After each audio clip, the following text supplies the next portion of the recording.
Allez, on revient voir nos rucherons. Donc ça c'est la deuxième qui a été enruchée une semaine plus tard que la première.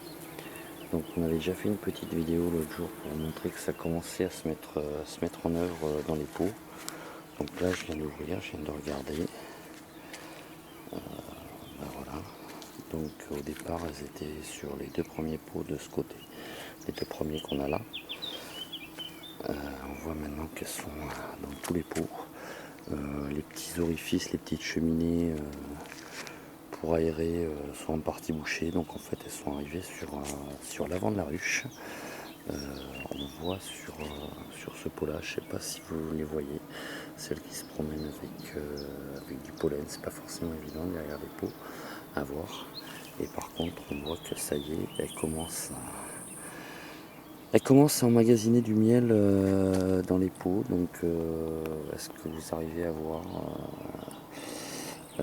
l'aspect brillant des alvéoles, voilà, à l'intérieur du pot.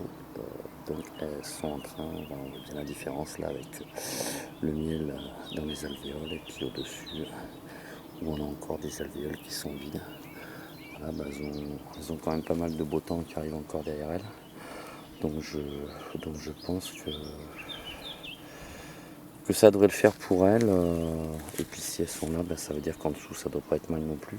Donc on va laisser faire. Ce pot là il est un petit peu plus complexe à faire pour elles, mais enfin surtout plus intéressant à suivre pour nous, c'est parce qu'en fait l'amorce de cire qu'on a mise elle descend pas jusqu'en bas, donc on va pouvoir observer la chaîne cirière qui va se mettre en place sur le pot pour étirer toute cette cire pour faire la jonction avec le corps de ruche et la gégarine.